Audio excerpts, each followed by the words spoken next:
Okay. Good evening, members. Welcome to the Communities Housing and Environment Committee meeting.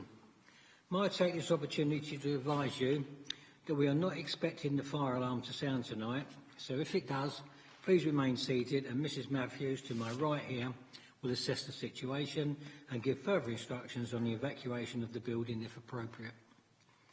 Tonight's proceedings will be webcast by the Council, but if anyone else is intending to record these proceedings, can you please let me know now? I ask this question not to stop you, but merely to ensure that members and other members of the public in the room know that this is taking place. Okay. Now to the agenda. Item 1, apologies for absence. We've received apologies from Councillor Garton. Item 2, notification of substitute members. Councillor Springett for Councillor Garton. Thank you. Councillor Perry for Councillor Webster. Thank you. Urgent items, there are none. Item 4, notification of visiting members, there are none. Item 5, disclosures by members and officers, are there any? No. Item 6, disclosures of lobbying. No. Okay. Item 7, to consider whether any item should be taken in private because of the possible disclosure of exempt information. There are no Part 2 items on the agenda. Item 8, minutes of the meeting held on the 20th of March 2018. I'll take these page by page as normal. Page 1. Page 2. Councillor Burton. Thank you, Chairman. Members, you'll note that at para 139, we have a note that the Chairman advised that there would be an update on how the House presented to this committee. As you will all be aware, there was a members' briefing circulated and not wishing to speak on his behalf, but I believe the Chairman's indicated that he is willing to let us raise points if there are any here. I would just like to speak to 3 things in the briefing note, which are, firstly, that I think it's fantastic news, and I'm sure we'd all observe this at this committee, that there has been, for the first time in some years, some reinvestment into Heather House that has seen its doors reopen when it seemed unlikely a few months ago. Secondly, I did, after a meeting I had with Mr Cornell and Mr Roberts earlier in the week, and actually Mr Ditton as well, I can't remember who was there, if I'm honest. Anyway, after that meeting, I did a very short bit of publication on Facebook about the fact that the hall was reopening. Since then, I've received indications from members in my residents in my ward for 5 interested in birthday parties, 1 for a wedding reception, 2 organisations wanting to run full-time preschool services out of the facility.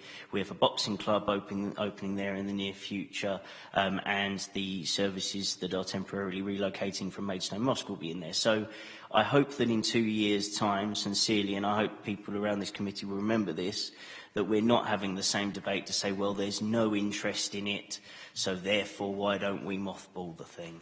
And I certainly hope that we are going to try and make a serious effort as a council to accommodate those who are interested in using it in the near future and beyond. The third point I'd like to make very briefly is that it is true, as per the briefing papers, that there are still broadly 3 options on the table that we are still fleshing out. The first, the most ambitious, and the one I would love to see happen in this ward that we're working towards, is a community facility with the possibility of some healthcare provision for the people of Parkwood and beyond. The second is to have a new fit-for-purpose community centre in its place. And the third, which is still an open option to us, would be potentially to refurbish what exists. Now, I would just like to say that the organisations that we would like to be involved in that, if the continued indication is a lack of an indication to cooperate, if I can put it that way, then I, as the elected representative, will personally not intend to let this stand in the way of delivering at least something in its place as a better facility for the people of Parkwood. Councillor Joy. Thank you. I did get the briefing note, thank you, and it was very informative, but I didn't realise that tonight that was going to happen and it was going to be raised at this meeting. So I've not prepared myself or haven't brought with me any of the notes that I made when that briefing note came in. So I'm hoping the opportunity is there for us to be updated properly at the committee so that we all have the opportunity to respond. Secondly, I'd like to say it was agreed.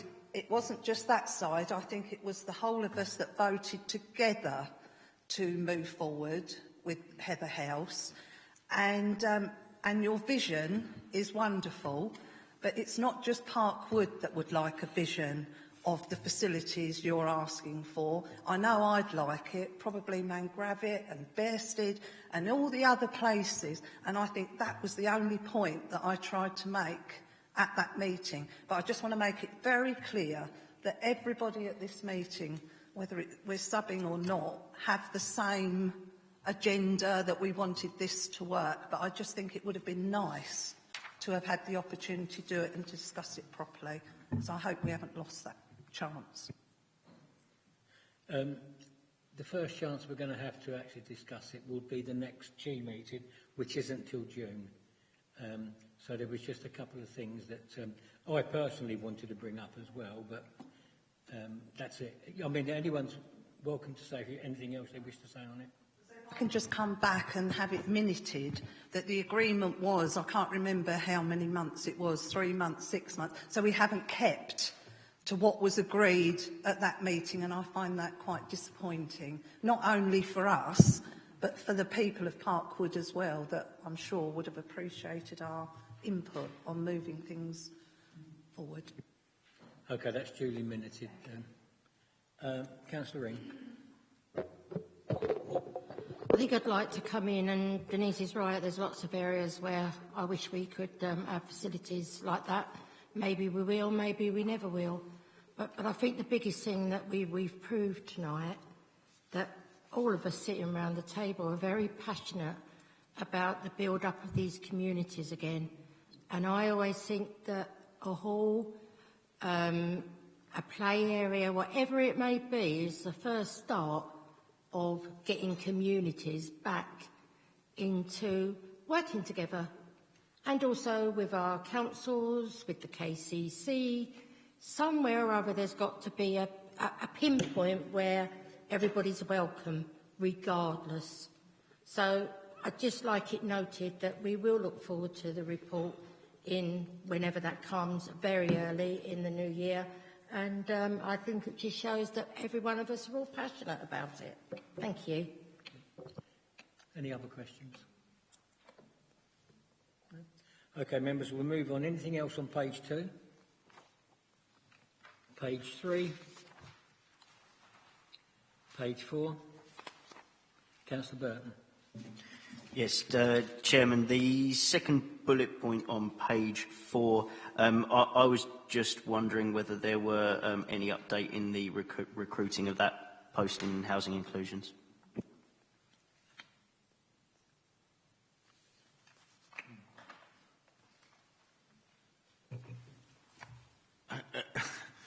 The posts, I hesitate because the posts that we were looking to fill have been filled, but as is the want in these things, there is a natural churn amongst staff, so we have had some subsequent vacancies. I think they're interviewing today to fill those. So, but as I said last time, there's absolutely an imperative for us to keep all the posts filled as soon as possible. And you know, we have had confirmation of some of our grants going forward, so we are in a position, if we do need to put additional resource in because of the Homelessness Reduction Act, which we'll come on to later, we are in a position to do so. If I may just say, that was the specific reason why I addressed it, actually, is because it does have relevance to the topic still to come on the agenda. So, yeah, thank you for that update. Anything else on page 4? Page 5? Page 6? Councillor Burton. Yeah, sorry, me again. On the first resolved item on page 6, obviously we have no committee work programme on tonight's agenda. Has the report on the public toilet facilities been scheduled to come back at a particular time yet? And if so, when?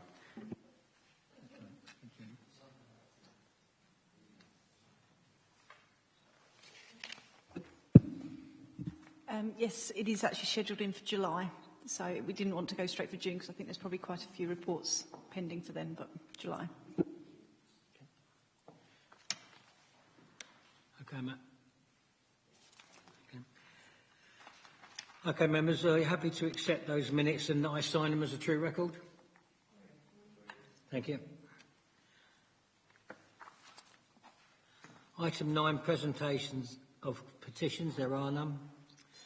Item 10, question and answer session for members of the public. There aren't any. Item 11, reference from Strategic Planning, Sustainable and Transportation Committee, affordable gypsy and traveller sites. John. Yes, thank you, Chairman. I think the reference speaks for itself.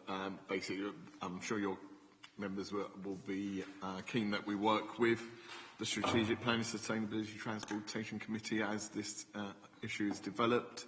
Once what we'll be doing is working with our colleagues in the spatial planning team to quantify the need, and then we can begin the process of looking at locations again and seeing how we address that need. Thank you. Councillor Burton. Thank you, Chairman. Yeah, it would just to say very briefly, I quite agree with Mr Littlemore. This is quite self-explanatory. I was actually at the meeting of SPSNT, and I can't remember whether it's as a substitute or a visiting member. But if this actually needs a motion to say that we will gladly be involved in this consideration, then I will make that movement, and we'll move swiftly on.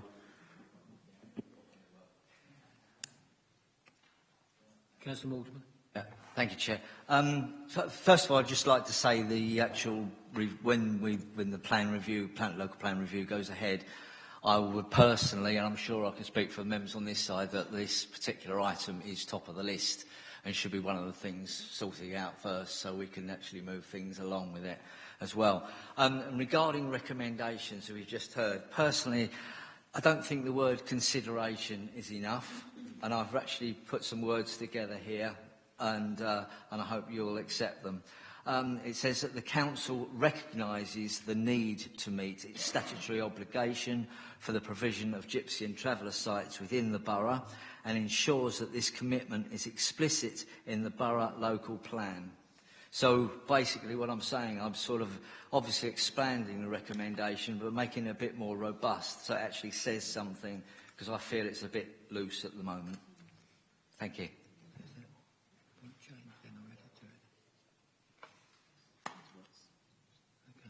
Councillor Perry. Thank you. Actually, this is quite a sensitive issue, and I don't want to rush into something.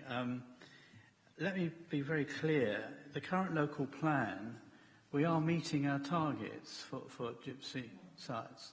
So we've got to be a little bit careful in our wording here, because very recently it's now been a legal case. I haven't got the actual case, but I was speaking to one of our barrister yesterday, which actually supports the view in our local plan that we are meeting our target.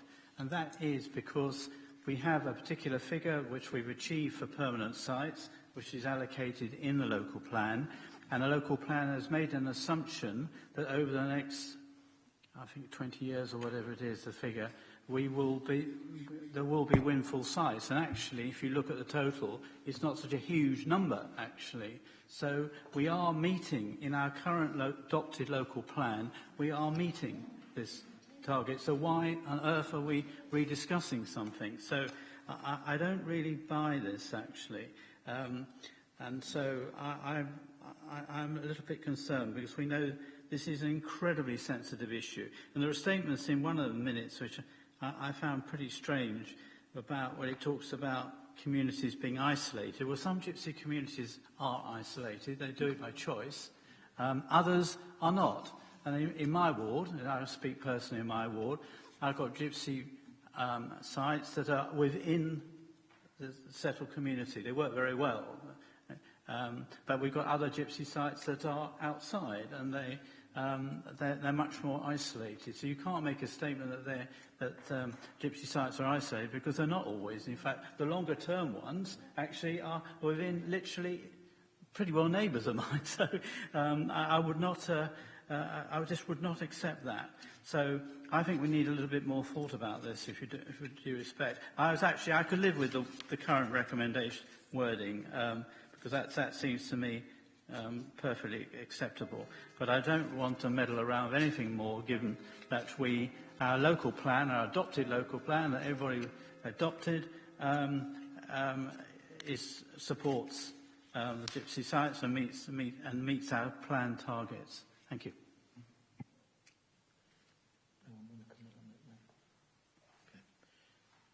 Councillor Ring. I do agree with John on some of the things that he said, but the biggest thing that I would like to try to understand, and I'm most probably asking the wrong question here, we say about us making a decision and choices and where these places should be and how many should be. I remember quite a few years ago you brought an husband and wife that were very high up in talking on behalf of the travelling people, and they were given a vision. We were given a vision about what they wanted for their future. If one recommendation would be, has anybody thought about asking them? And then is there any opportunity for them to be able to come along? There might be different people now, but I'm sure it's along the same sort of line, that they come along to this committee sometime in the near future and let us know what their vision is. Any of us can find a piece of land, but that is not the point. If we don't want to isolate people, then could they come along and talk to us? I do know some, and I'm in the same opinion as John. Some like to be on their own, others will mingle absolutely freely and be quite happy. But I need to know where that future goes. I don't know if that's possible. Councillor Burton. Thank you, Chairman. I think we're in danger of doing two things here. The first is that we're in danger of slightly misinterpreting what was meant by this recommendation from SPS&T, which is actually talking about the unmet need for affordable gypsy and traveller sites, not the gypsy and traveller site provision as in the local plan, which we are meeting the demand for. So there's two slightly different issues there. And the second is that the recommendation in front of us is actually just about considering it when it is raised at the first review of the local plan. So rather than us having the debate tonight about what we think the right outcome is, why don't we just agree the recommendation that when the time is right, we'll have the discussion? Councillor Mortimer. Okay. I mean, the reason I worded it as it is, where it says statutory obligation, is actually to place the responsibility of the council out there, basically. And so, I mean, although these are the words we'd like on this side, this is what it means, this is what we should be doing. And to consider something you can't hang anything on a consideration, can you? It is just, this is the actual statutory obligation that the council has to include it in the local plan. So. Councillor Perry. Sorry, it's in the local plan. This is what I was saying. A local plan, we meet our targets. It's been supported recently by a recent legal case. There's absolutely no reason. The statutory obligation, of course we all know that. You don't have to blink and write it. It's there. It's in our local plan. So I'd see this at all, quite frankly. Councillor Joyce. Just to say, I think the point's been taken, and we really don't want to get into a big argument about it, so we'll just...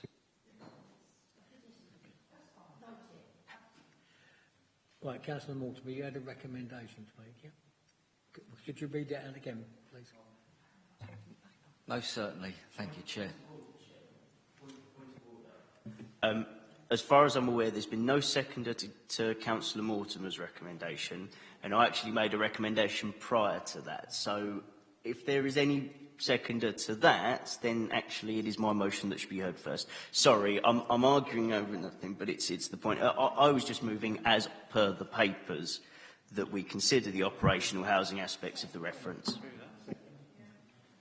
Right. Hang on a minute, members. Councillor Burton, what is your recommendation then? As per the papers, Chairman, that the Communities Housing Environment Committee consider the operational aspects of the reference. Yeah. Second? Okay, that's a proposal from Councillor Burton, seconded by Councillor Ring. So we'll vote on that one first. Okay, we'll vote on that motion first. Do you want it read out again? No? Okay. All those in favour?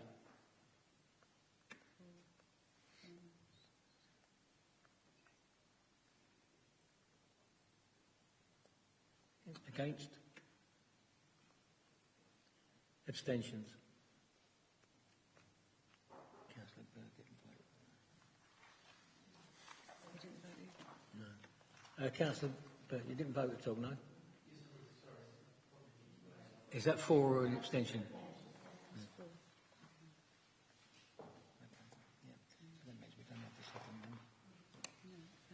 So, unfortunately, Councillor Mortimer, your recommendation is lost. Your recommendation is lost, I'm afraid, because that must be okay. Right, agenda item. There's no more on that. Agenda item 12. Key performance indicators for Communities Housing and Environment Committee 2018-19. Anna. Thank you, Chairman, and good evening, members. This report presents the proposed key performance indicators, or KPIs, and targets for the period 2018-19. KPIs monitor the Council's performance against its priorities as set out in the strategic plan. The Communities Housing and Environment Committee are responsible for 3 priority action areas, which are providing a clean and safe environment, encouraging good health and well-being, and a home for everyone. Following a decision to make no significant changes to the strategic plan for 2018-19, and given the substantial work by members and officers, which some may remember in the year prior on the refresh of the strategic plan for 2017-18, which included an in-depth review of the KPIs, the draft set of indicators presented to members has not been substantially revised from last year, offering good continuity. The draft indicators are listed at Appendix 1, with targets for 2017-18, performance for the first 3 quarters, quarters 1 to 3, and their proposed targets for 2018-19. Where the target has been shown as TBC, this is because it was felt in that particular instance that it was advisable to wait on the final outturn of quarter 4 before the final target was proposed. I'm happy to take any questions, and Mr Littlemore and Mr Shepherd are both here to take any service-specific questions as well. Thank you. Thank you. Questions? Councillor Burton. Thank you, Chairman. Okay, on page 15, I just had a couple of questions.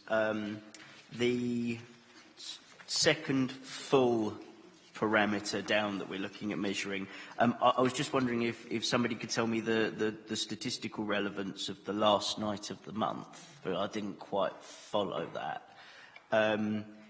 Shall I just give my 3 questions and then take 3 answers? Is that okay? The second one's really a point. We've got our target for the percentage spend and allocation of disabled facilities grants as a TBC target. Well, frankly, 100% should always more or less. I mean, if we're talking about 5 or 10 pence difference, I don't think anybody's going to lose too much sleep over it. But surely it should always be our intention to spend that grant for people who need it, because I would imagine the demand actually probably outstrips the grant as available. The third point I'd like to make is it's nice to see the completed number of home hazard grants also included on it this time around as well. Thank you. Councillor Perry.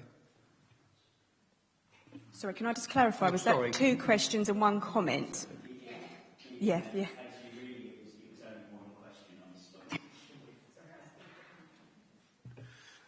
Thank you. The reason the numbers of households in temporary accommodation is taken as the last night, it is a snapshot. That is the accepted practice that up to now government has pursued in terms of what we collect in the data for them that gets returned to them on a quarterly basis. So yeah, I appreciate it's a snapshot. If you try and look at the flow of people through temporary accommodation, it does get very complicated. These are going to change now anyway, because there's a new system that's being brought in as part of the Homelessness Reduction Act. So hopefully in future, once that settles down, we can give you a much fuller picture. Just to pick up your other question about the grant, it's an interesting one, because what happens every year, it becomes a kind of a rolling programme. So during the year, we will approve so many grants. Those grants won't necessarily be completed in that financial year. So the commitment is always 100% of the budget available, but the spend isn't necessarily in that year 100%, if that makes sense. We'll come back on that. Firstly, okay, so to clarify on the last night of the month, it's essentially because that is data we have a duty to collect anyway, and it gives us the best indication. Fine, right, I have no issue with that. Secondly, I think as a statement of intent, so long as those viewing the statistics have that same understanding you've just given us about the Disabled Facilities Grant, as a statement of intent, it should always be to dispatch 100% of that grant. Councillor Perry. Thank you. It's just on page 14 with the percentage of fly tips with evidential value which result in enforcement action. I think certainly for me, and I think it's on our side of the house, certainly environmental enforcement is a very important issue. I noticed the target was quite low, isn't it? It's 20%. And I noticed the actual figures for the quarter seem to vary quite a bit. And then it suddenly shoots up. Now it's 50%. I was wondering what the basis for this and the change, because it is such an important issue. And I know Jennifer gets a lot of stick on this one, phone calls from councillors in particular. So I think it's such an important target. If you could just explain a little bit more how this is arrived at. Certainly. That indicator was new last year, and at the point we were making the changes to create the new waste crime team that came in actually July last year. So the target of 20% was very much, we just didn't have any data to back that up of what we could actually deliver. We then started with 1 officer, hence, you know, what we've achieved is, to be honest, remarkable, with the 60% that we hit in Q2. But we appreciate that there are further changes. Obviously, we're bringing in the on-street enforcement officers, we're bringing in a waste crime officer, and then the waste crime response team. It's still very fluid at the moment, exactly whether we're going to be able to get a lot more data out of, you know, using those officers, and again, what sort of success rate we're going to have. We want to absolutely obliterate the 50% target and get much higher than that. But we think at this stage, when you actually look at it across the whole year that we achieved, and bear in mind the first quarter there were holidays and things like that, hence it was a much lower sort of 10% we achieved in Q1.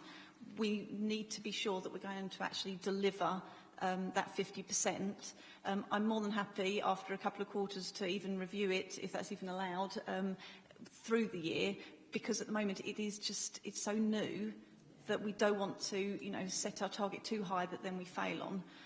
Because I think actually we've come so far, and it's a really good motivational tool for my team to have that, to think, yes, you know, if at least half of the reports we get in, and bearing in mind we say evidential value, at that point it's the person reporting it believes there's evidence in it.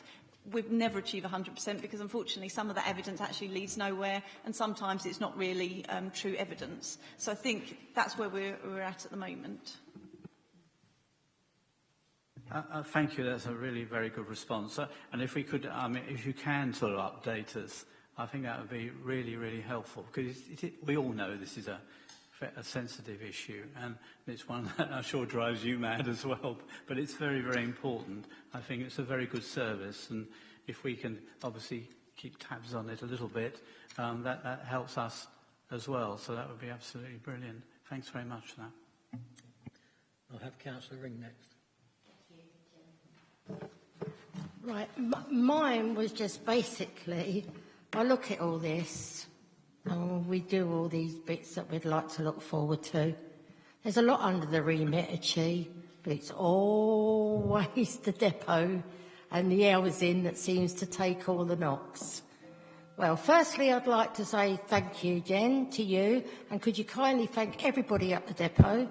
John, I'd like to say thank you to you, because I know how hard it is to try and get people a home. But I think these figures are just what they are, just a figure to write down on a piece of paper. I don't want 50% if we're going to end up what we had before with someone feeding ducks and getting a ticket. It is new. These guys are still being trained, so let's not knock something we don't know nothing about. So I would just like to say thank you. I think it's a good record that you got, and anything could happen next year. Anything. Thank you. Councillor Field. Thank you, Chairman. So on this specific item, first point I'd like to make is what the data is telling me is that we're performing fantastically, actually. And I'd like to join Councillor Ring in applauding officers for their efforts. I think part of what we should do here tonight as members of this committee is to try and push this council and set stretch targets. I don't believe that we should be afraid to fail, Marion, at all. And given what I'm seeing in terms of the data returns, it seems to me that 50% is unduly modest, and I would really like to see a stretch target that takes us further. I'm interested in some feedback on what we consider and when we consider waste to have met an evidential threshold. But I think that once that's clearly understood, we should be pushing for a higher threshold than 50%, purely on the grounds that the staff, having taken the first quarter to set up a new service, are clearly knocking 50% out of the park. And actually, if I, having been in similar circumstances, chasing targets in previous jobs myself, a stretch target, I do believe, is a motivational tool. It's not a statutory target. I'm not proposing that it's a stick to beat anybody with, but I think we should be looking for something more. So I'd be happier to see that number in the region of 60 to 65%, personally.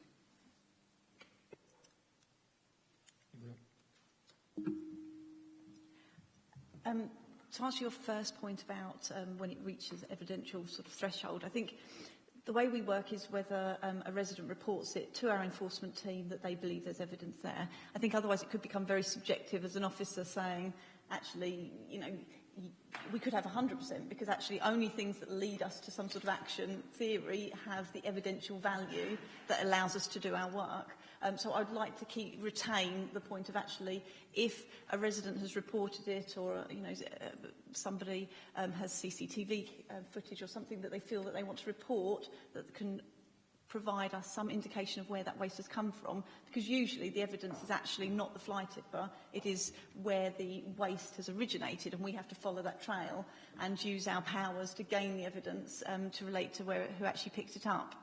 So I would be inclined to still stick with that because I think it's something that we can have clear sight of just by interrogating our systems to say this is what's been reported to us.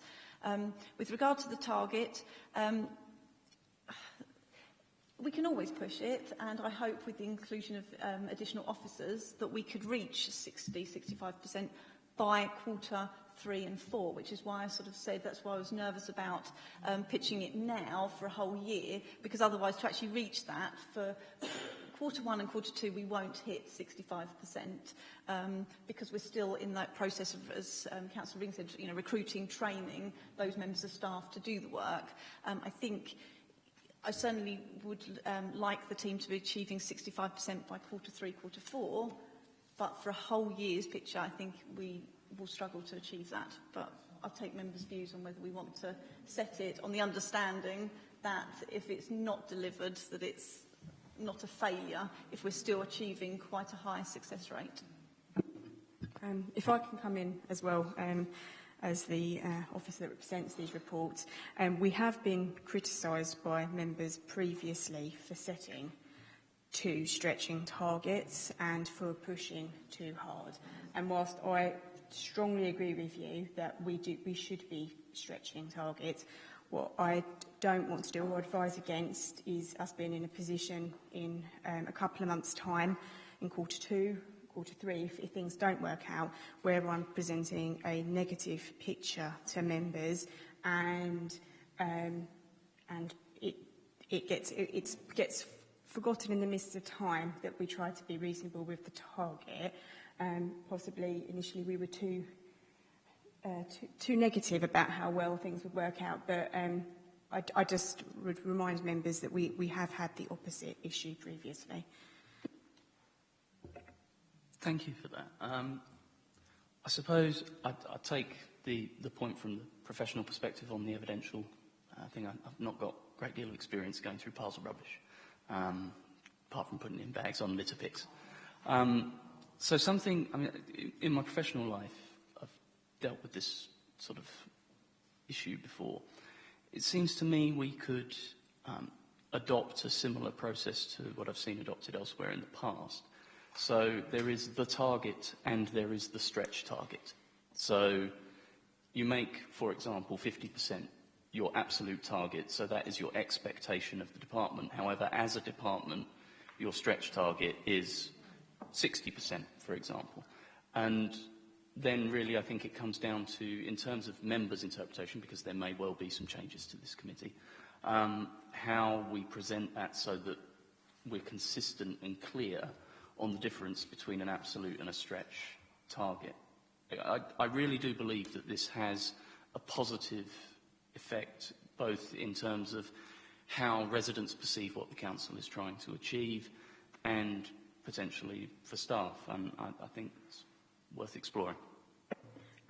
We also monitor, at the same time we produce this report, we also have what we call local performance indicators, operational performance indicators, which are presented to CLT and wider leadership team by heads of service, where we could include a more stretching target for the service under that. So operationally,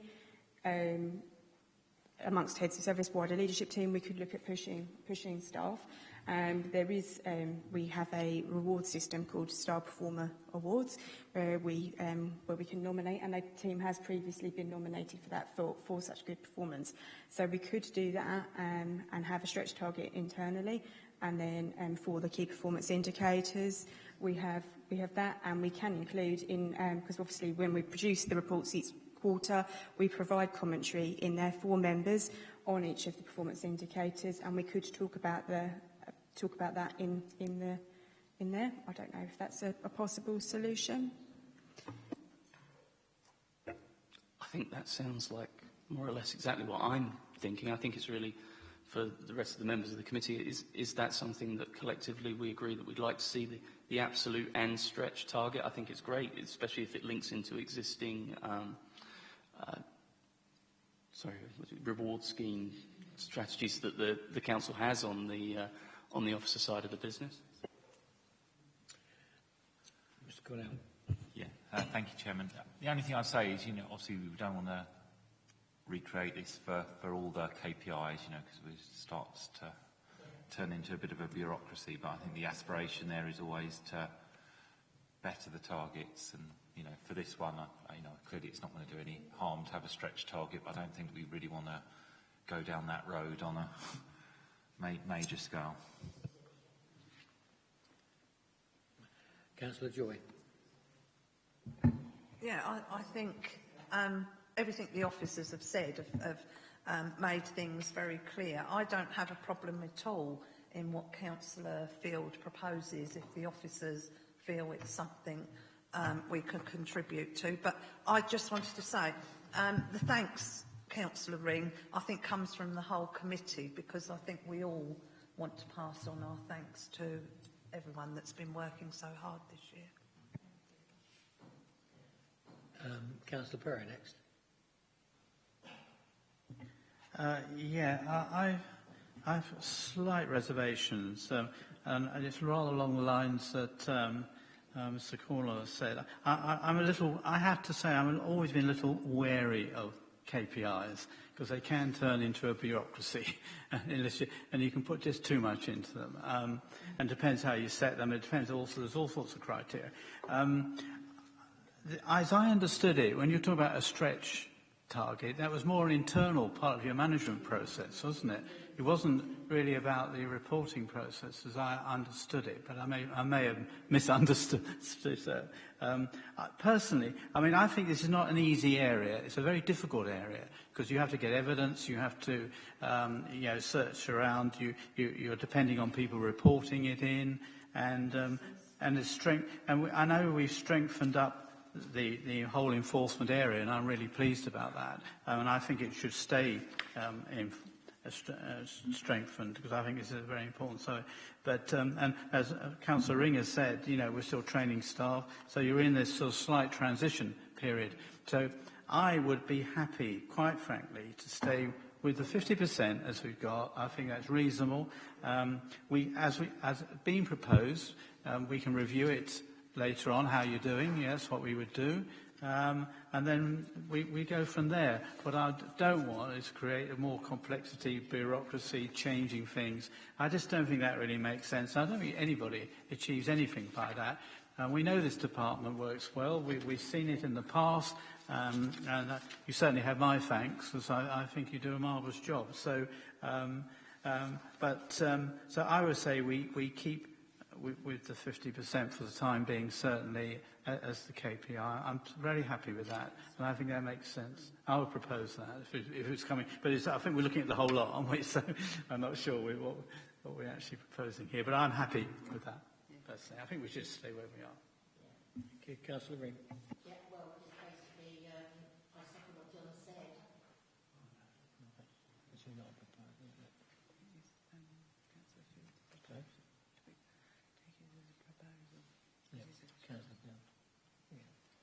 Councillor Field, have you got a definite proposal? Yes, I'd like to propose that for this particular KPI, that the papers going forward demonstrate an absolute target of 50% with a stretch target of 60%.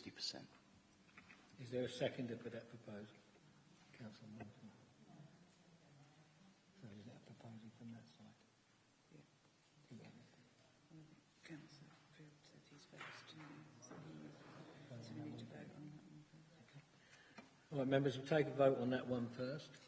All those in favour? Against? Abstentions? That's a 4-4-1.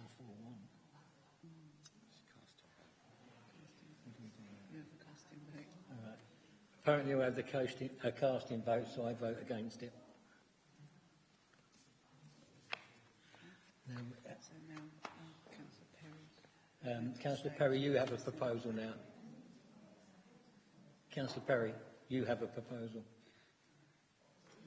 Oh, as is, actually. So I'm not sure it's a proposal. So I'm happy. I'm happy to move the paper. It's as simple as that. Sorry, could you say that again, Councillor? I do apologise. I'm not being very coherent. All I was going to do is to We've just, whatever we said here, agree to the key performance indicators as in the paper. Yeah. Okay. All right. Sorry, then we going potty here. We have a recommendation. This report makes the following recommendation to this committee. Point of order, Mr. Chairman. I believe we were discussing a specific KPI, and I'm happy with the outcome of that specific KPI as discussed. However, I do have some points I'd like to make on other KPIs which have not been discussed, and I would welcome the opportunity to do so. We need to vote on the 50% first. Right, okay. Remain at 50%. So what recommendation? Who did that? Yeah, so it was Councillor Perry and then Councillor Green Okay. seconded that. So we need to vote on that. Okay. Apparently we need to vote on Councillor Perry's recommendation of the 50%, which was seconded by Councillor Ring. Okay. Okay, we'll take that to the vote. All those in favour? Yeah.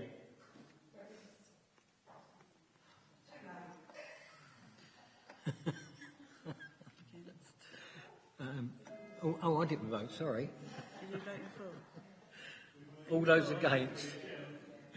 So, that's 5. All those against? Abstentions? 4. Okay.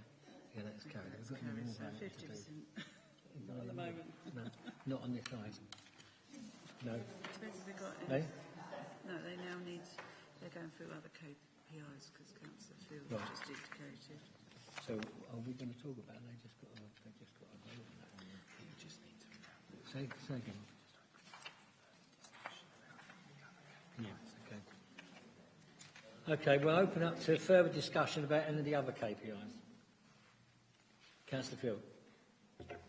Thank you, Mr. Chairman. I think in order to make the meeting progress as slickly as possible, it might be helpful if we could agree how you wish to consider the KPIs from the chair.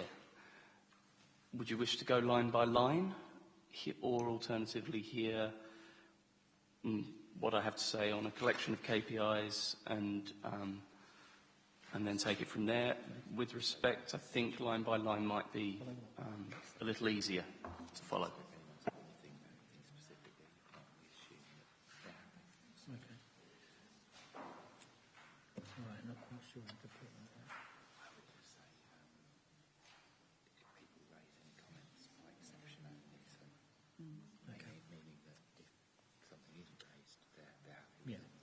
Okay. Well, if people need to make any comments, by exception only. I'm sorry, by exception on individual KPIs. Okay, understood.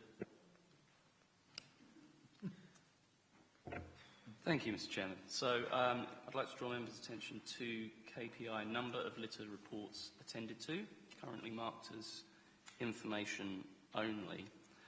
I'd like to know if it's possible for officers to report to this committee the litter reports attended as a percentage of the total, first of all.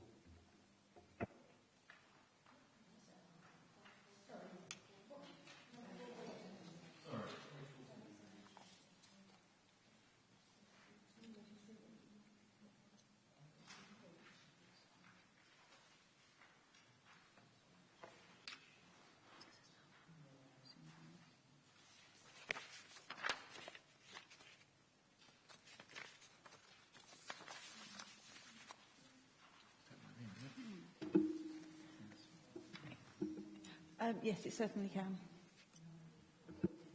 Thank you. Then I would like to propose that the KPI, rather than a hard number, for the reason that from the data that you've presented, I have no idea if there were 500 or 200 reports. In order for the committee to make a fairer judgment on how well you're doing, I'd like to see that as a percentage. I hope that we can support that.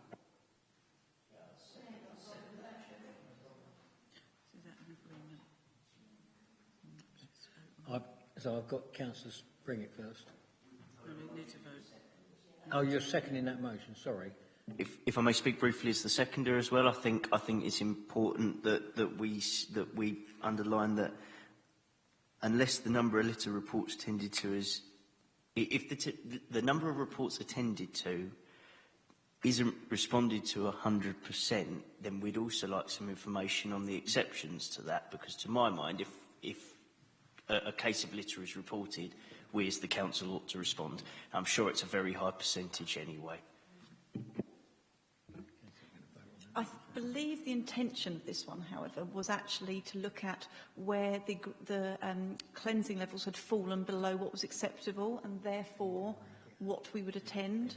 So, for example, if we have 100 reports of litter, actually we want, in theory, the lowest percentage we actually attend, because most of them should be part of the scheduled cleansing and actually not fall below the standard.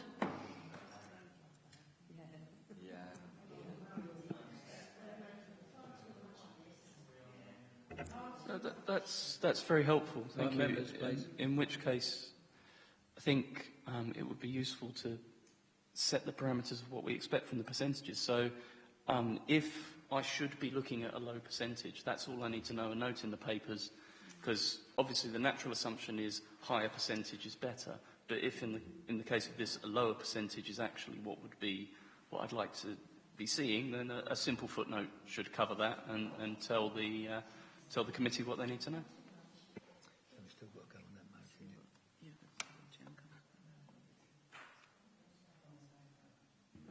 Okay.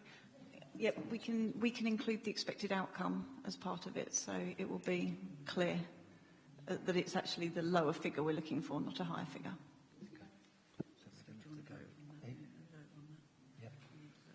Okay.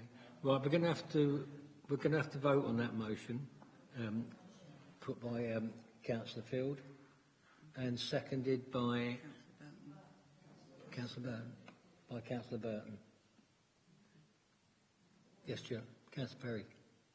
It's a very good question on this. I do think we're going down in the weeds, actually. We're liable to be drowning. What do we actually mean by this? Now, to give you an example, we get a lot of litter and rubbish thrown on the highways. And I know my residents reported in sometimes to here, so you get it. So you won't action it, I assume, because it's not your responsibility. It's KCC. So that's another why, it's lies, damn lies and statistics sometimes with KPIs. You can go completely around the bend with it, I think, sometimes. So I'm very concerned with that. I'm sorry to raise the question, but it just seemed to be, an issue. That's another reason for it to be the lowest percentage, because obviously we wouldn't respond to areas that are not our responsibility. So again, if we were getting reports but it's not our responsibility, it should be a low percentage.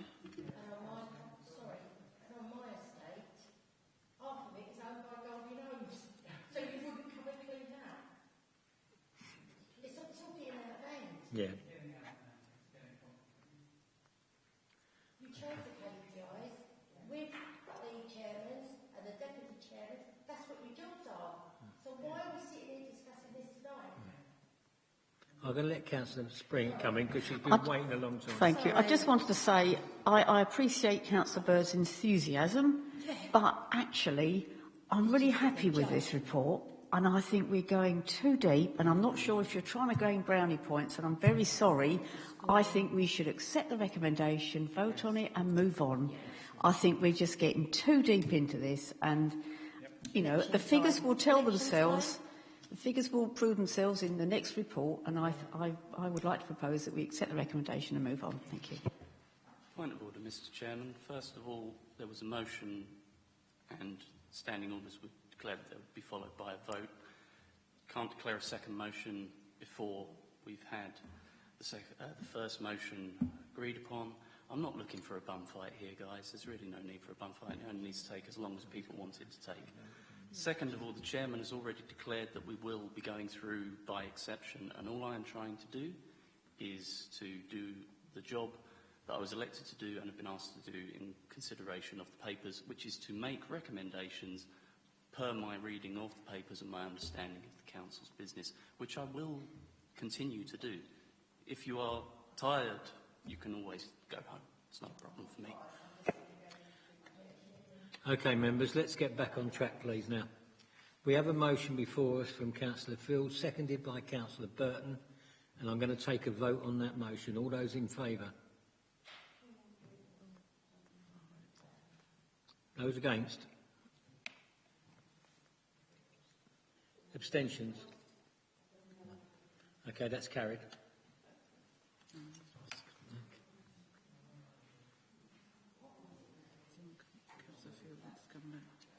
Yeah, sorry, go on.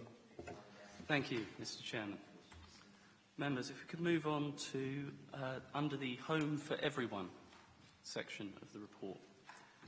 We have currently a KPI for the number of affordable homes delivered.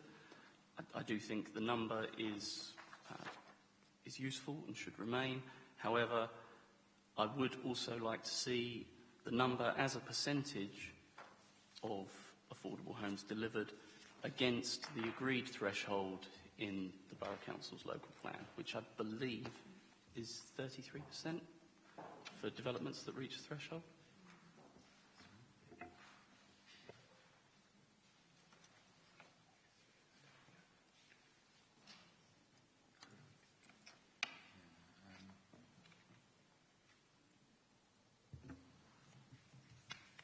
Yeah, thank you. It's complicated slightly because there's a different affordable threshold for different locations. So it's higher in the outlying areas and lower in the urban areas. So it can sort of sway things. And also you have affordable housing, not delivered on the grounds of viability on certain sites and so on. So, but broadly, I think if you did want to have a sort of ready reckoner, you could take the 900 homes per annum sort of set out in the local plan and apply your third of that, and you can kind of see how we're doing against the optimum scenario. But again, I would sort of urge against excessive sort of data collection, because all that information is returned to the Strategic Planning Committee as well. You see, we sort of start to cross over into general housing delivery. Appreciate the feedback and members' forbearance. Obviously, committee system, not entirely sure where there's crossover, so I'm quite happy with that. Thank you. I'm just going to go on to the next one. So, if we move on to health, and again, encouraging good health and well-being. I'm very happy with what's there. I wondered, because it seems it's quite hard for the Borough Council in relation to its health and well-being to find KPIs. So really looking for constructive discussion with fellow committee members, I had wondered about 3 potential areas that we could explore. Eligible applicants for sheltered housing accommodation that were successfully housed.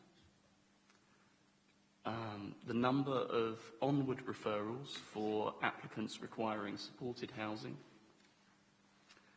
And I was a little unsure around the committee responsibilities, but I wondered if something around our parks and open spaces revenue and capital programme, but I suspect you're going to tell me that goes somewhere else.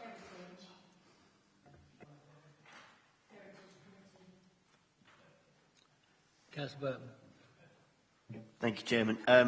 So you're absolutely right, Councillor Field. Your third point comes under heritage, culture and leisure.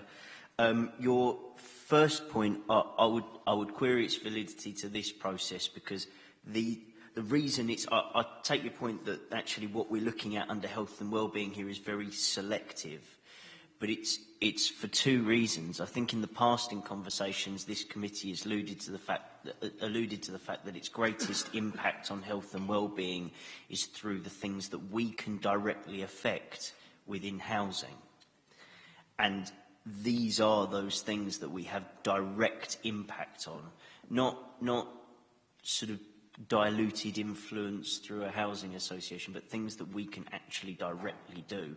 So I take your point that it's a very selective list, and it's perhaps a shame that we don't have more direct control in this scenario. But these are the things that we can affect, and there's not a lot of point in measuring things that we're aloof from. Councillor Mortimer. Just to come in on that, I mean, our committee responsibility is environment.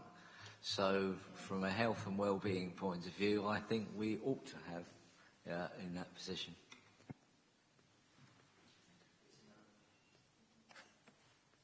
Councillor Burnham. If I may, I think we've danced around this one 1,000,001 times as well before. This is actually to do with the slightly blurred lines between the responsibilities of committees, and we've talked about this to death before. You know, yeah, okay, so you could make a reasoned argument for Parks and Leisure coming under us, but it comes under HCL, so we have to look at the things that we're directly responsible for. Put it this way, right?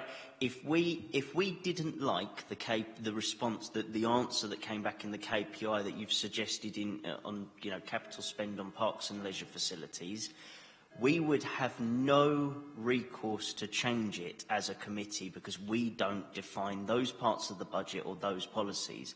So why would we want to see it? So I take your point, Councillor Field. This is a very select few things that we're looking at, but it's because they're the things that we can change. I'm going to let Anna come on this one. Yeah, I mean, I don't want to get involved in any of the discussion about what committees should have and shouldn't have, but each committee does have its own remit, and when we were setting the strategic plan with each committees, it was clear, and these discussions were had about what was held under each and which parts were relevant to each priority, and that was decided in the strategic plan. So the performance report follows the flow of the strategic plan, and that was what was decided by the strategic plan. So at the moment, it's not within our remit to report that, but what I will say is all of that information is available in the performance report that goes each quarter to HCL, and obviously you can, as a committee, request additional information at any point should you want it. But this report does follow what is in the strategic plan. Councillor Ring. I think it's very amicable how you're looking at this report. And we can all sit here, go down each one and wonder what we're going and where we're going to be. But we can't help everybody. It's a shame that some of the committee system wasn't chucking stuff to and fro each one, that they didn't take on their responsibility of what came to their committee and actually deal with it without chucking it over. But I think we've done quite well in this committee, and we're doing really, really well. And next year, in just a few weeks, it could be completely different. And they'll be looking at a complete different lot of figures. So I'd like to say, can we just leave what we got here now until the new year, which is in a few weeks' time, because nothing's going to change. Nothing. We do the best job that we can. It is election time. I'm getting this funny feeling up the back of my neck that this is like a score point on both sides. So I just want to say, I think what we got is what we're left with. The KPIs are what they are. They're done between Anna and her team, and I don't know where we're going to change them tonight. And I don't want to discuss other people's committees. Thank you. Councillor Joy. I don't want to get into this sort of ping-pong. I think what we've got to remember as a committee, and I can see him smiling, so he knows I'm probably going to say what he's saying. We have to remember we are a committee. I know we've got a couple of subs here tonight, but Councillor Field has come onto this committee, I think, for 2 meetings. I just think we're doing him a little injustice in not allowing him to ask the questions, and I thank the officers and the director for the responses you've been given. I might have been on this on this committee for 10, 20 years, but there's nothing that says a question can't be asked and a response given so we can take into account. I will assure everybody here, we are not point scoring. Rob asked his questions independently, and I say good on him. He's reading his reports and he's doing a good job. So long may you be on this committee asking the questions, Rob, when I might not be. So well done. Right, Councillor Burton. Sorry. Hang on. Just a minute.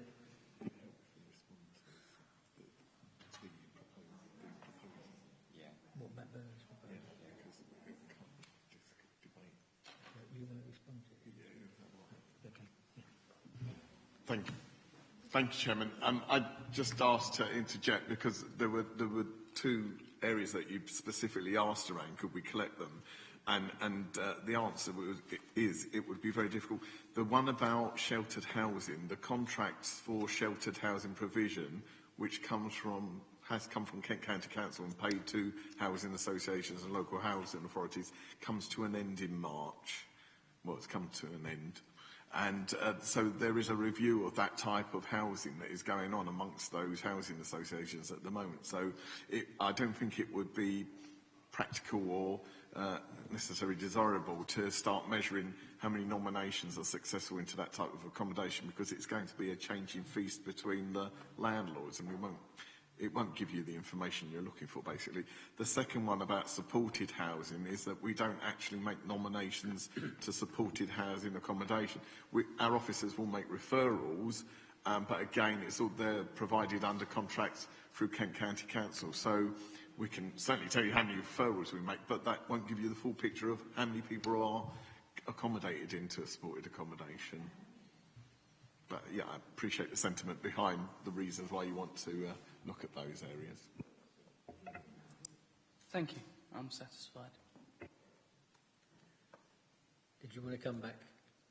Yeah, thank you, Chairman. I'll just very quickly say I think, as a whole, the business of this committee has always done very, very amicably. So I hope we're not putting a black mark on that this evening.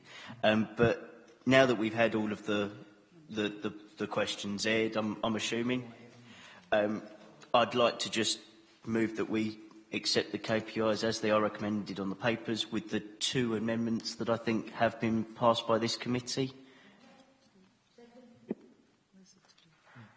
Could you repeat that? Sorry, Councillor Burton. Just move the KPIs as per the papers, plus the 2 recommendations that the committee, 2 amendments that the committee has made during the process of debate.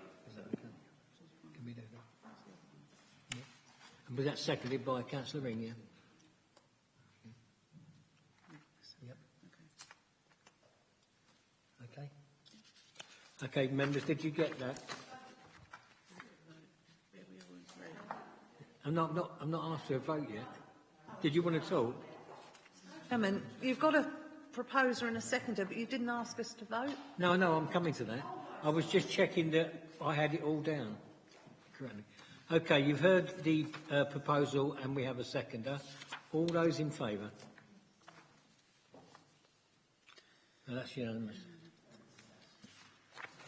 Thank you, members. Can we try and keep politics out of the rest of the agenda, please?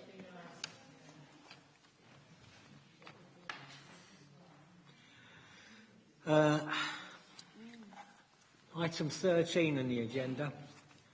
Public Realm CCTV service update. Matt Roberts. Thank you, Mr Chairman. This report is to provide members with an update on a tendering process that was agreed by this committee back in November. That tendering process was due to begin in January, but has been delayed due to the impact of floods in the basement of the Town Hall, which has affected the CCTV equipment that is actually in the basement there. The flood was alerted to us actually by our CCTV service provider at the moment, Medway Commercial Group, who actually noted that there seemed to be a puddle of water in the basement of the Town Hall. On subsequent inspection, that puddle turned out to be a bit of a small lake. The impact of the egress of the water actually knocked out the CCV service over the course of that following weekend. It did actually provide a number of challenges for officers to deal with, as it did impact on the town hall, the electricity supply for the building, and a number of other issues. We did contact Southern Water, or South East Water rather, who came out and carried out an inspection, generally to try and assess where the water was coming from, so that we could then stop, obviously, the water from entering the building and deal with the impact of the flooding on the equipment. We've had to dig a temporary sump hole in the basement, which is still there today. The pump is draining the water out as soon as it reaches the right level, but the water is still coming in through the floor. We actually commissioned our own hydrologist's report, who has actually now supplied us with a copy of their findings. Originally, the water company had said that it wasn't mains water. As it turns out now it is, so we're pursuing a course with them to try and find out how the water is coming into the building. The impact for this has meant that the tendering process has not been possible, because we need to move the equipment that is in the basement of the town hall to a location where it is no longer at risk of being affected by water. We've actually commissioned a consultant who is undertaking a piece of work for us at the moment to cost options to relocate the CCTV system. I think it's likely that the IT suite in Maidstone House will be one of the locations that is proposed, because it does provide us with an uninterrupted power supply, and air conditioning and other services that we would need to continue to monitor or operate the service. The consultant's due back any day now with the findings from his piece of work, and a further report will be provided to this committee around June time, and that will set out options basically to protect the service, at which point, once we're in a position where the system is stable and not at risk of flooding, we would look to then re-tender for a monitoring service. For the time being, however, we need to allow some stability, so the recommendations provided to committee tonight are around doing nothing, which obviously is not a preferred option, because the town hall is potentially going to flood again if the pump breaks or the water increases.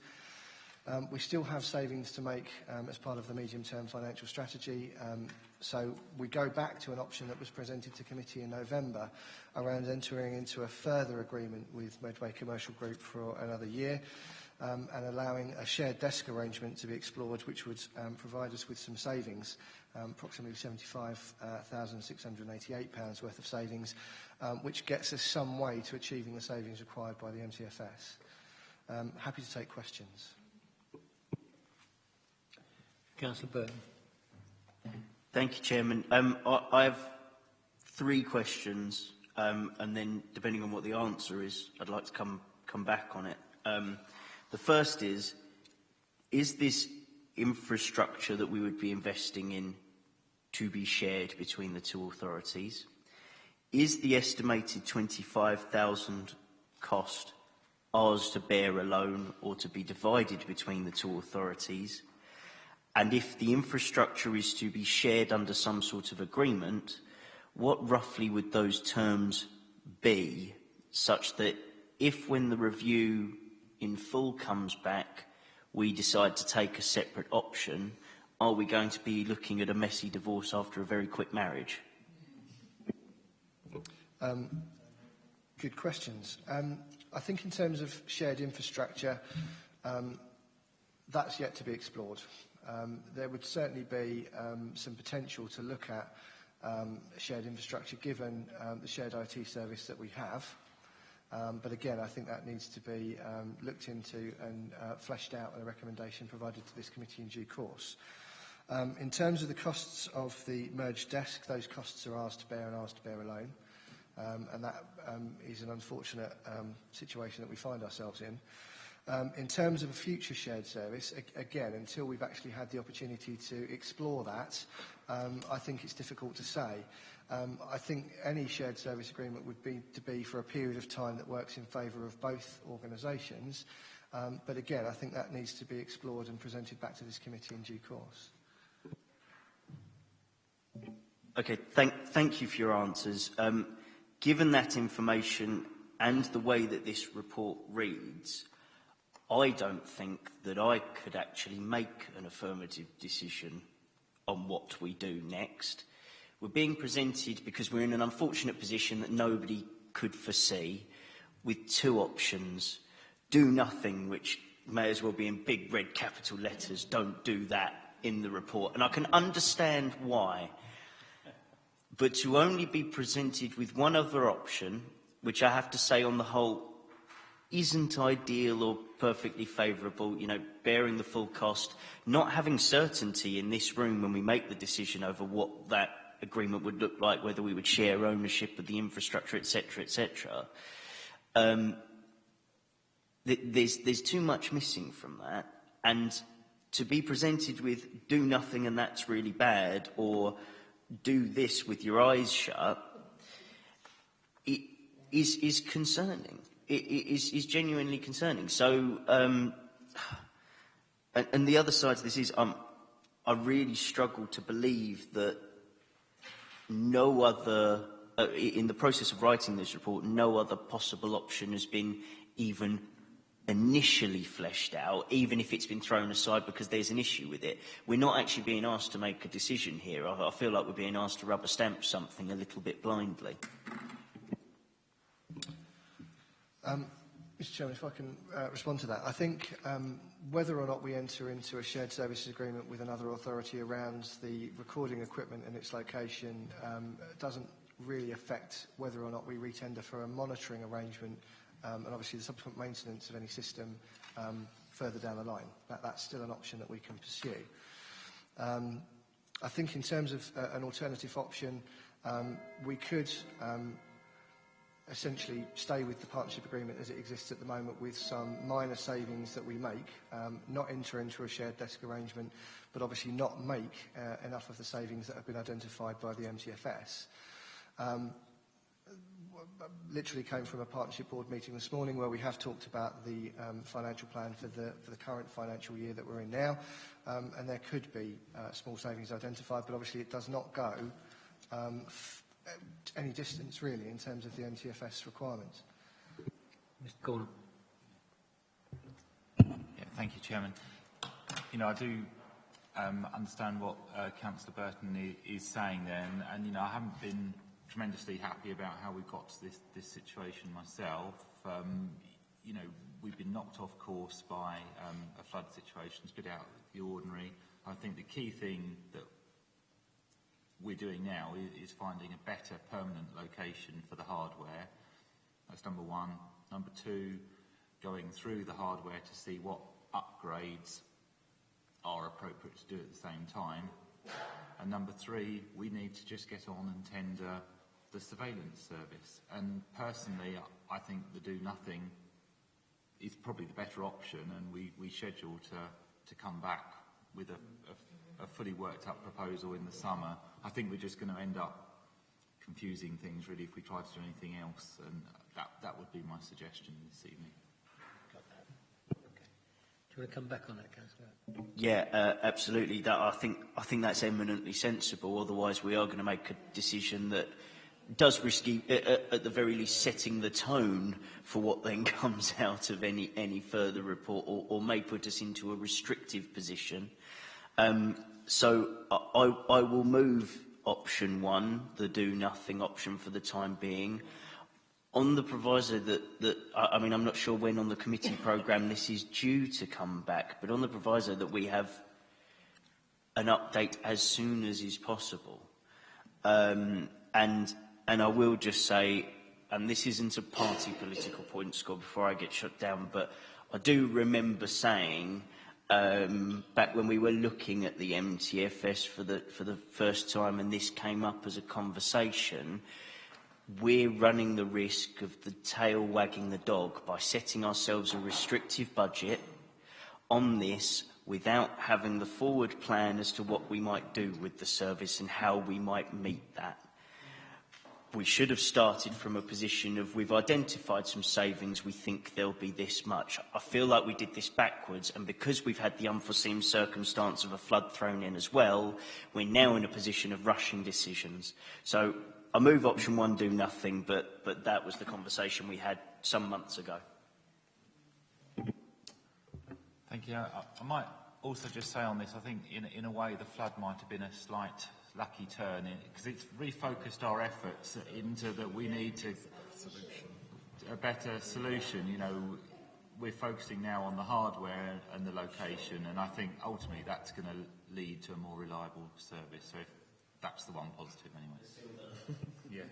Okay, before I go on, because I've got some other people who wish to speak, you have made a proposal, Councillor Burt. Is there a seconder for that? Councillor Ferry. Okay, I have Councillor Springett first. Thank you. It was just a question on if it looks like it has transpired that it probably is Southern Water or South East Water, whichever one is South East Water, that it's their water that's caused the problem. Is there any compensation we could claim for damage to our equipment, or are we looking at that? Because I see we're making an insurance claim, which is fine, but that hits our premiums, so actually we lose long term by making an insurance claim, which for something that actually wasn't our fault. So I just wondered if that has been considered. It has, and we are looking at obviously our insurance claim for the damage to the equipment, and we are in dialogue with South East Water at the moment around the leak, and obviously in due course, once the source has been confirmed and they open a dialogue with us, then yes, certainly we'll need to look at potentially if we've got any route for compensation. Councillor Ring? No, you don't want yours now, okay. Okay. You don't want yours. No. Councillor Field? Thank you, Mr Chairman. Firstly, I agree with the direction of travel here. I think what I've heard tonight, it seems like a sensible thing. The issue I have is that, for the record, it leaves the committee in a slightly unusual position whereby officers have presented a report that explicitly states an option is not recommended, and in the process of the meeting have changed their recommendation. I'm not clear what the process for the council is when an officer chooses to change the recommendation at the meeting, and I want to ensure that the minutes and papers adequately record that the officers reviewed of their own accord at the meeting what the recommendation was and explicitly changed it. I think actually in terms of our governance it's probably a bit of an odd position to be in. Happy to go with it, but I don't want the record to show that we pursued a recommendation that we were explicitly informed was not desirable.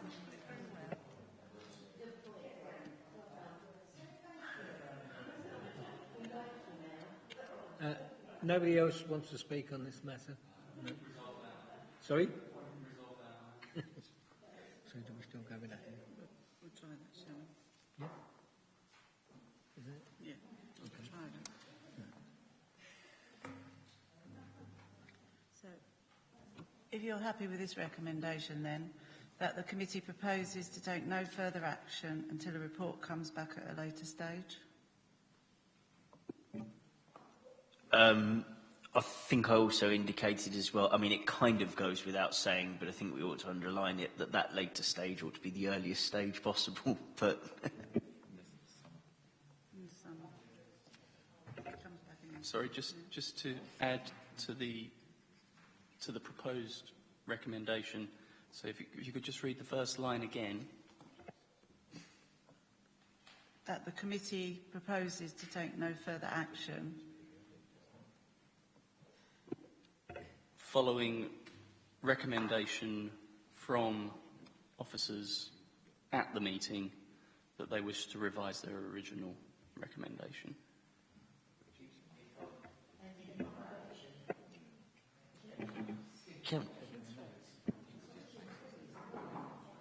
If I may, Councillor Field, I agree with the sentiment that you've expressed. I just wonder whether it actually needs to be within the recommendation, or whether actually the concern that you've raised could be minuted to avoid the debate over the wording. No. Councillor Morton. Could I just make a recommendation to everybody, because this is going to go on until midnight, is that we defer the item to a future meeting. the June one? Or a June meeting. When you said it was coming next Yeah. time. Can you do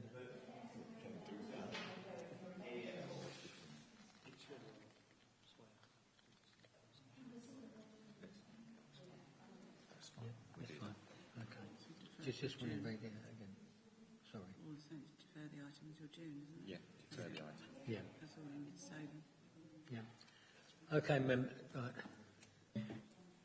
Chairman, I'm happy with either of those recommendations. They achieved the same thing. I think the point that we were actually discussing was how to capture Councillor Field's suggestion that it's at least noted in the minutes that that is under a different officer recommendation to what was presented on the papers. That was the important element that we were quibbling. Yeah. So members, do you all understand that now, to save us going all through it again, yeah? Okay. Well, on the recommendation, all those in favour of what you've just asked for? Right, point of order here. We have a motion and a seconder to go for option one. Now, it achieves the same thing, but as a point of order, nobody has rescinded that and we have not voted on it. So they achieve the same thing. So can we just throw hands up in the air? But we are voting on option one.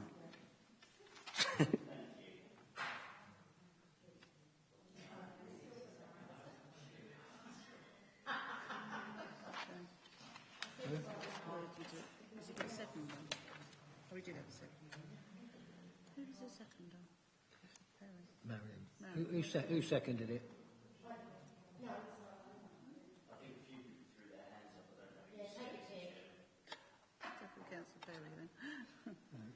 Okay, so for option one.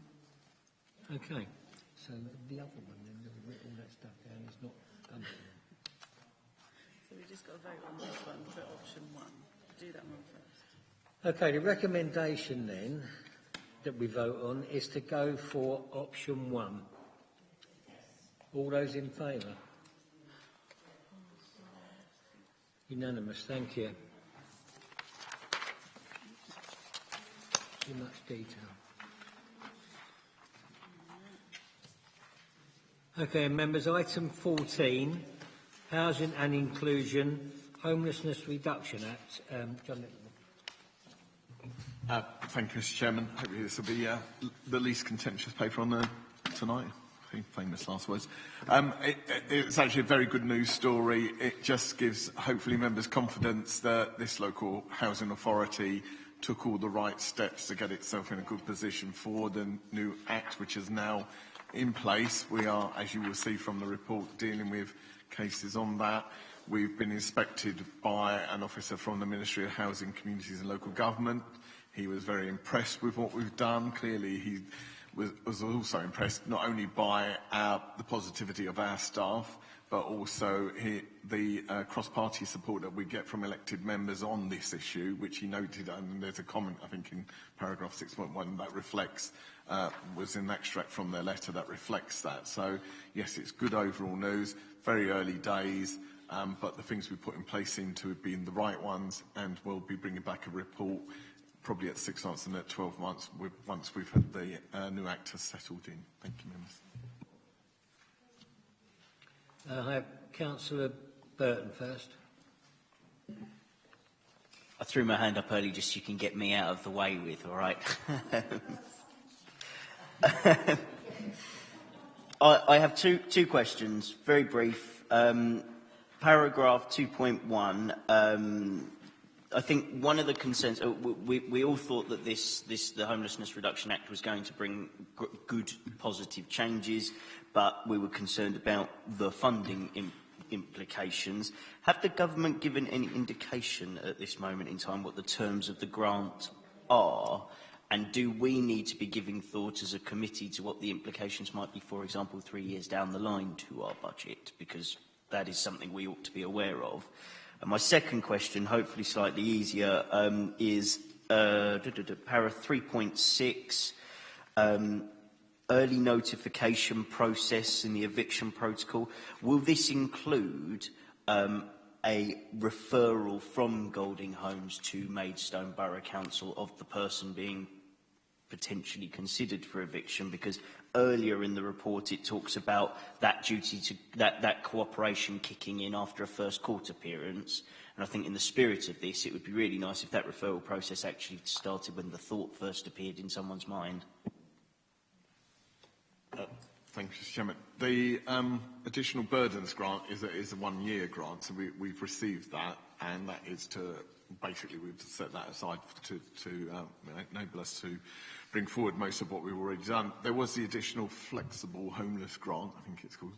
That is a 2-year grant, so we've had 1 year of that, and we know for certain what the grant will be for this financial year. So again, that funding has been set aside to fund these services. What we're being told from the centre is that that grant is likely to continue, but as with all of these things, there is no certainty as yet as to how much it will be, but we are being told it's very positive. So I think we are in a good position to be able to demonstrate to government that we have embraced fully the spirit of the Act, so we should be in a good position to make best opportunity out of any grants that come forward next financial year. I've met with the Director of Operations at Golding Homes, and this was an item for discussion, so you're quite right. The duties to refer on housing associations does kick in at a rather late stage, but we are going to revise the current arrangements that are in place so that it does happen at a much earlier stage, as you've suggested. I have Councillor Joy next. Thank you. Just to say, on this report, when I read page 27, and I've been a councillor for a long time now, the word that jumped out at me on 6.1 was delighted. And then the last paragraph that you read part of, I just want to say a very big thank you, Mr Littlemore, and to everybody, as I'm sure everybody does, because it's not very often that we get something in our papers that is quite as good as that. So well done, all those involved. Thank you. Thank you, Councillor Joy. I have Councillor Ring next. I noticed from the report, and as I say, it's very good, and you got caught up with it all, and it's lovely. Why are you only dealing with Golding Homes, or did I miss something?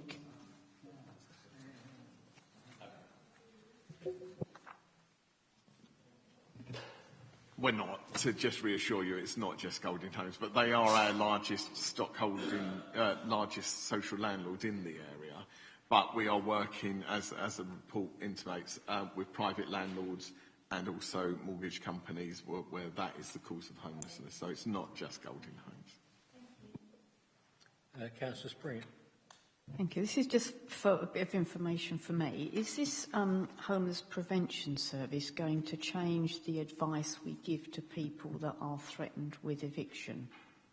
As in, I did have a resident in a rented property who, because they became a part housing benefit, their landlord's insurance company wouldn't cover that, so they were told to go. And the advice they got from the council at that time was, you must stay until you're evicted, at which point that person would then have incurred debts and court costs.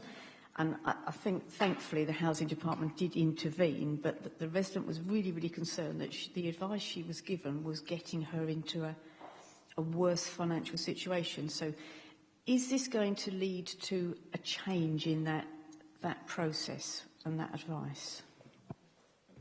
The advice itself is more complex than has been described, but I can understand why the message that people receive is that one.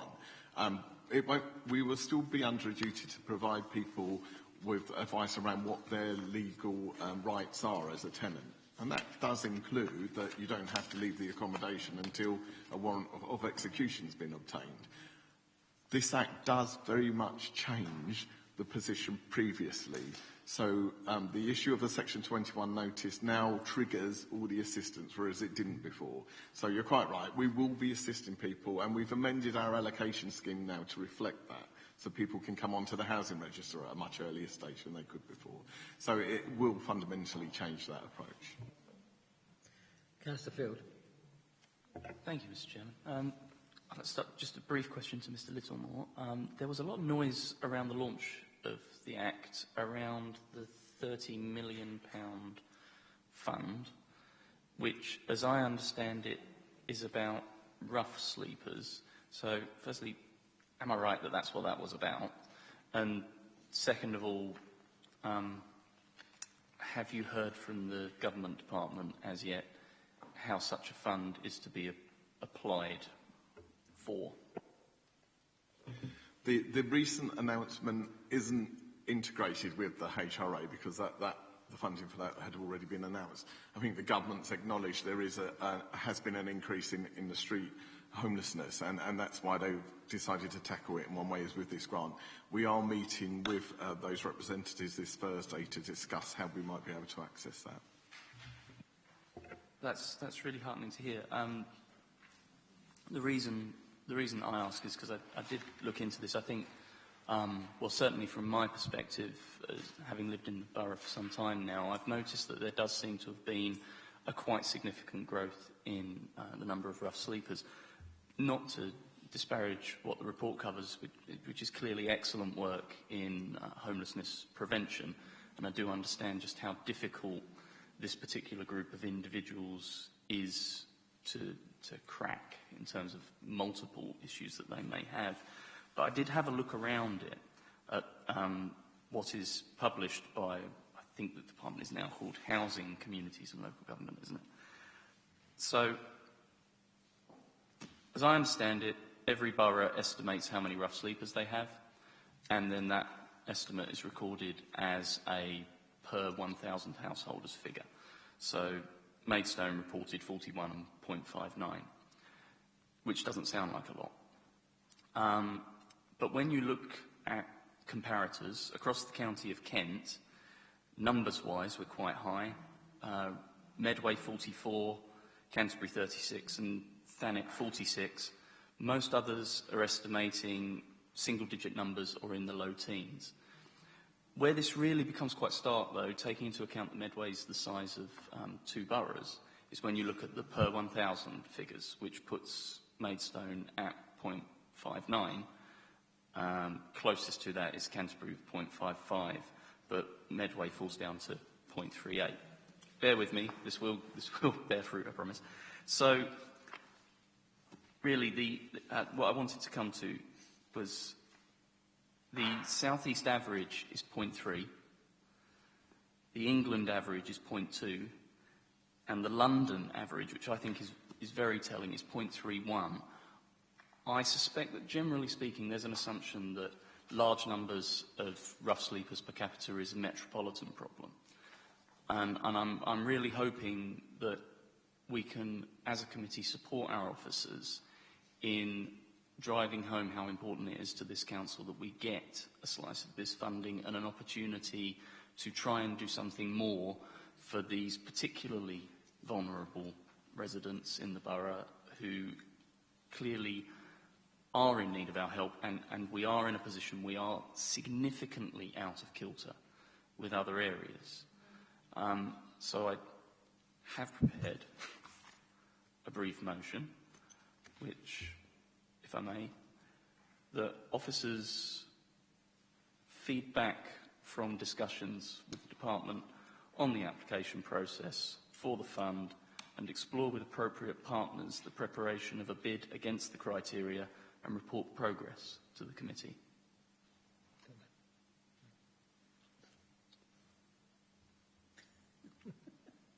Can you repeat that, Rob? So that Caroline's got to try and get it down, you see. Yeah, the officers discuss the process with the central government department. Hang on.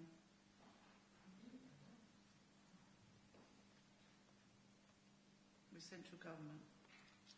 For applications to the fund. Yeah. And explore with appropriate partners the preparation of a bid against the criteria and report progress to the committee.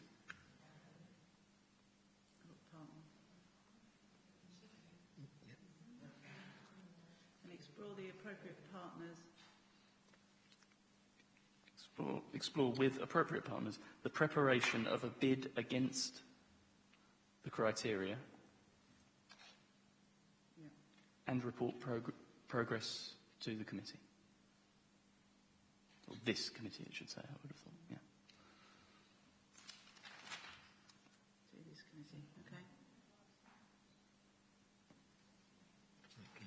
Is there a seconder for that?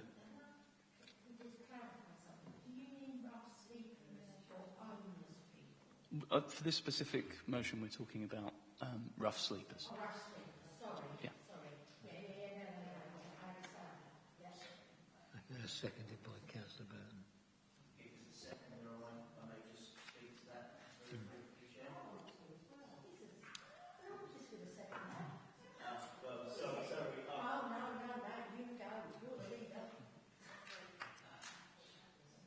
Well, who's seconding it then?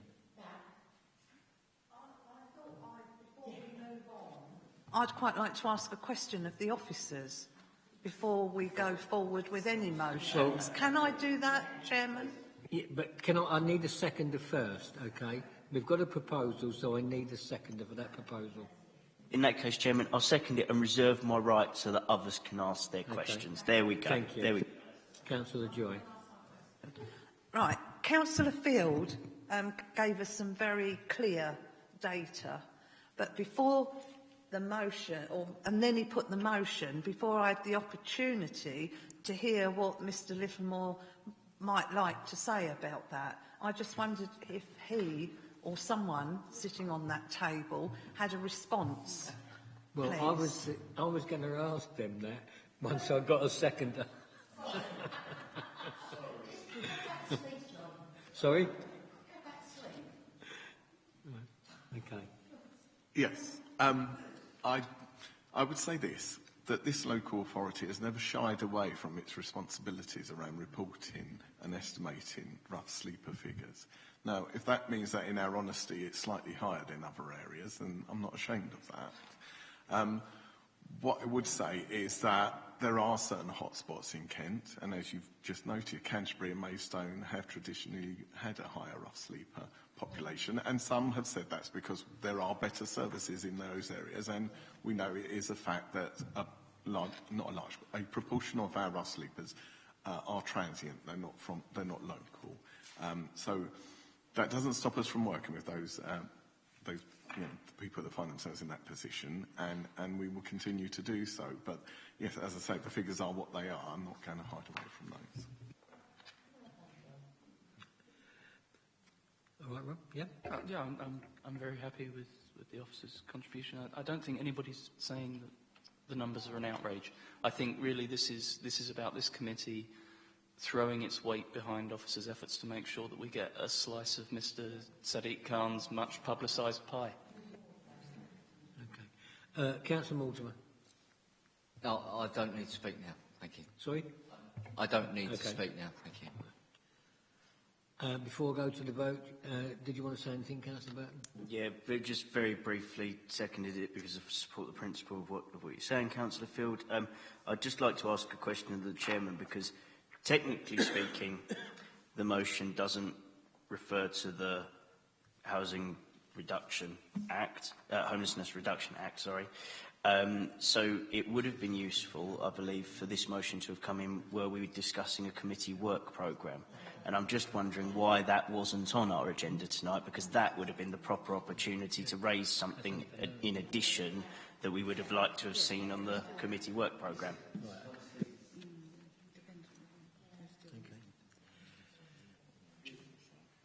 Could I have that answered, Chairman? Why we weren't having the committee work programme here? I believe it's done for the municipal year, so this is the last meeting of the work programme, and then it will be refreshed for the next meeting. But we'll certainly have it minuted and added. That's no problem. Can I make a suggestion then for next year, maybe that we could still have a committee work programme on the final meeting of the municipal year, but perhaps we leave anything that gets added to it as a TBC date to then be looked at when the committee reconvenes under its new membership, because it has left us with a little bit of a void to talk about things we would like to do proactively as a committee, and we've had one of those ideas come forward this evening. Yeah, I'll take that back to the office and we'll get that built in. Okay. Anyone else? No? Okay. First of all, members, I'll ask Mrs Matthews to read out the recommendation from Councillor Field which was seconded by Councillor Burton. You can do it, yeah. Can't read it right. That officers discuss the process with central government for applications to the fund, was that right? And explore with appropriate partners the preparation of the bid against the criteria and report progress to this committee. Is that okay? Okay. All those in favour? That's unanimous. Now, members, we go back to the original report, and that is that the Communities, Housing and Environment Committee notes the progress made towards implementing the Homeless Reduction Act. Is that duly noted by everyone? Okay. Right, members, that's the last item. Before we pack up, I hope you won't mind if I'd just like to say a few words. It's our last meeting of this municipal year. I would like to thank all the officers, and if you could record this, I'd like to thank all the officers that come to the meetings and have brought their reports. It's been greatly appreciated by me, and I think also the committee as well. So thank you very much. I'd like to thank Caroline, sitting next to me, for all the help she's given me over the last year. And I'd also like to thank all the members of the committee. Thank you for helping me and supporting me. I think we've done a hell of a lot in the last year, and we've made a lot of progress with a lot of things. I don't know if I'll be sitting here next year or whether you will either, but whoever is, I wish them the best of luck and hope they'll be as successful as we have. So thank you all. I declare the meeting closed.